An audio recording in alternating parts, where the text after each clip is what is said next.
Voltamos com o nosso Tome Ciência, dedicado à Amazônia, e que nesse programa discutimos sobre águas em geral. Temos aqui a presença do professor Ingo Van Fries, do Departamento de Geociências da UFAM, também da professora Maria Tereza Piedade, que é bióloga do INPA, o Instituto Nacional de Pesquisas da Amazônia, o Marco Antônio Oliveira, que é superintendente do Serviço Geológico do Brasil, e o Naziano Filizola, que é geólogo, professor da UFAM e também do INPA. Eu vou pedir aqui uma visão para o Marco Antônio dessa questão que você começou a dizer, a característica geológica.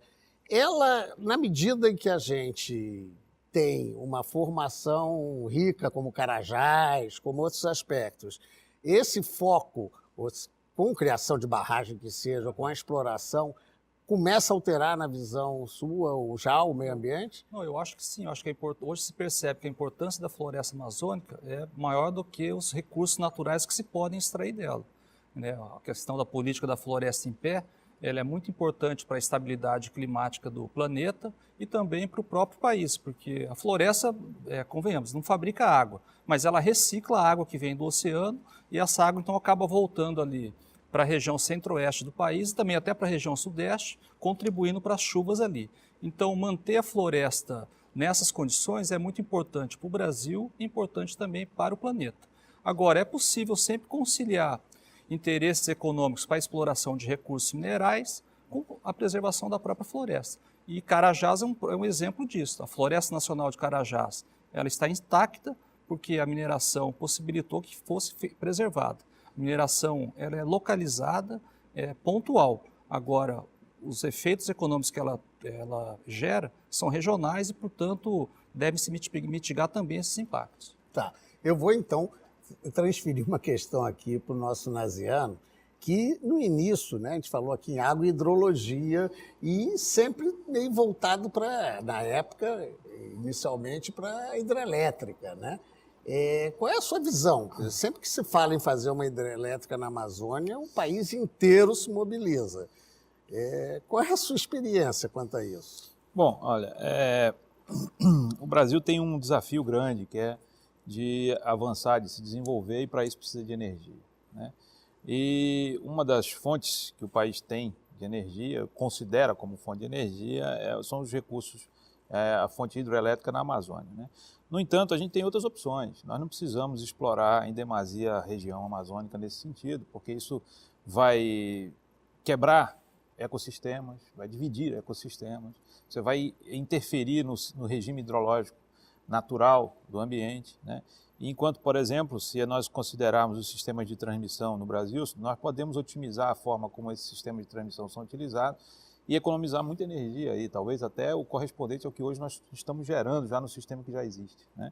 E poder deixar a Amazônia um pouquinho mais em paz, né?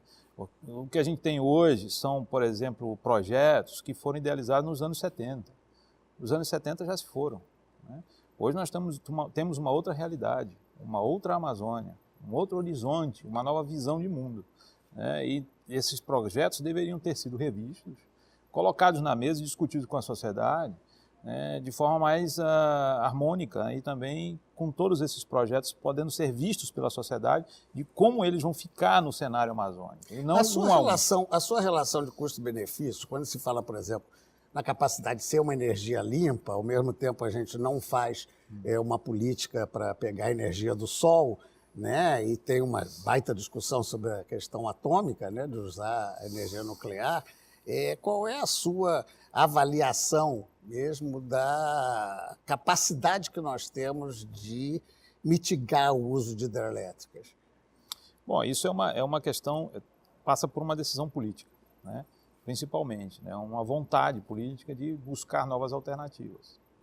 Nós temos hoje já alguma experiência com energia eólica, nós temos alguma experiência com solar, ainda tem custos realmente um pouco elevados, mas tudo isso, se houver uma decisão de se investir, né, eu considero que isso é possível de ser diminuído, né, e que a gente consiga preservar, porque como o Marcos mesmo colocou, o valor da floresta em pé é muito maior do que esses tipos de benefícios outros que o ou a exploração dos recursos, pura e simplesmente, pode nos trazer.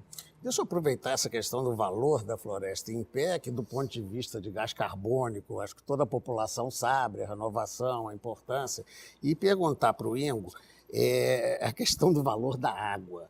Nós sabemos aí que, por exemplo, Israel, Oriente Médio, muitas das guerras são centradas nessa questão do acesso à água dos rios Jordão, é toda uma estratégia política.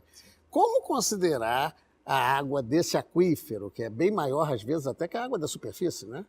Certamente porque se a gente começa a pensar na dimensão, na largura e na profundidade dessas camadas que armazenam água, elas são imensas, né? Então, aquilo que a gente vê já é impressionante, aquilo que está lá embaixo que a gente não vê é muito mais e precisa ser estudado. A questão do valor da água é uma questão de exatamente o que você falou, depende de onde estamos. Aqui, a gente tem muito acesso à água superficial. E ainda assim, quase 2/3 dos municípios usam água subterrânea como fonte para o abastecimento público. Então, depende da dificuldade de acesso à água, que aí a gente vai dar mais valor a ela.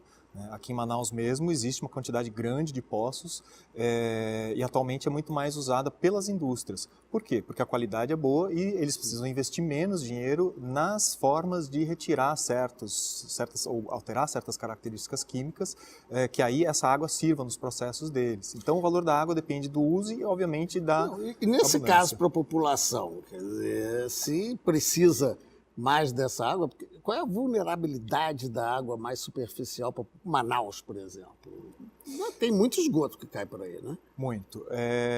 A gente vê que, na verdade, a maior parte do esgoto em Manaus, ele não é tratado, uma parte pequena é coletada, chega a 30%, incluindo os sistemas privados, os sistemas pequenos, e aquilo que não é nem coletado nem tratado acaba indo para os igarapés locais, e esses têm conexão com a água subterrânea. Então, na verdade, e depois vai para o Rio Negro, que é a principal fonte, quase única, atualmente está tendendo a ser mais usado como fonte de abastecimento para a cidade. Então, existe toda uma capacidade do ambiente de absorver esses contaminantes até um certo limite, né? E passar esse limite é perigoso, né? A gente precisa saber exatamente com o que a gente está lidando e precisa estudar mais para saber onde que está esse limite. Onde que pegaria? Bem, eu pergunto para a professora Maria Tereza, e esse aspecto da qualidade da água acaba alterando ali naquele aspecto da água inundada, a vida que existe por ali perturba, ou a natureza é mais forte que isso tudo? Isso é ilusório. A natureza é forte, mas ela é contaminável. Então, obviamente, as informações que nós temos, cerca de 80% mais ou menos dos igarapés da cidade de Manaus estão contaminados. Isso inclui toda a cadeia, desde os produtores, passando por peixes e assim por diante. Então é óbvio que a contaminação da água é um problema grave em nível de cadeias tróficas, portanto transcende apenas a questão do homem que se utiliza desses ambientes. A gente não pode também esquecer que a ocupação da Amazônia ainda é ribeirinha, seja ela em pequenos igarapés ou nos grandes rios. Então contaminação implica em tudo isso. E nós temos visto aí quando as secas enormes que nós temos tido, intensas nos últimos anos, inclusive, abaixo até dos padrões normalmente medidos, a quantidade de lixo que foi encontrada nas margens foi assustadora. Então, isso é uma questão que, além do dano ambiental, deveria merecer, talvez, um aprofundamento de educação ambiental também, porque tudo que se joga no rio volta, e volta na forma de poluição, enfim, doenças e assim. E o seu estudo, quando está tratando lá do inundado, qual é a maior preocupação? Primeiro, a senhora disse aqui no início que descobre essa qualidade, né, de hibernação da vegetação. Uhum. E o que mais é importante estudar nesse aspecto? Olha, nós temos mais ou menos, só rapidamente, se nós olharmos as florestas ao longo dos rios da região amazônica, nós podemos dividir em dois grandes blocos, que são as florestas ligadas aos rios barrentos, cujos sedimentos já foram tratados aqui e que correm por esses rios, que são aqueles férteis que vêm das nascentes andinas, que a gente chama de várzea. E tem os rios mais pobres, como o Rio Negro, que carrega menos sedimentos em seu interior.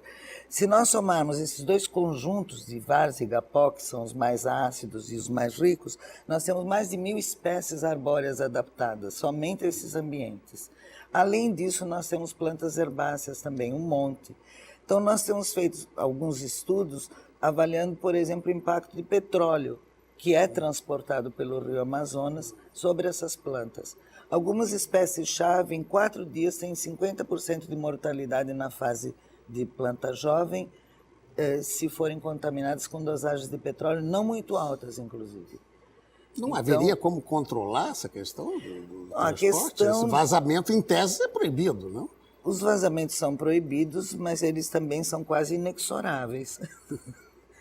Obviamente, isso é uma questão que eu trago aqui a essa discussão, porque é um problema que nós temos que passar a encarar como uma realidade de uma Amazônia que agora busca outras fontes aqui, desde minérios, incluindo petróleo, até outros bens, da forma que ela é vista como, vamos dizer, a última fronteira onde se pode conseguir retirar coisas. E, em contraponto, nós temos a questão da manutenção da floresta em pé. Então, a decisão, afinal, é política. Nós queremos o quê? Deixar a floresta em pé e extrair dela o que é possível nessa condição.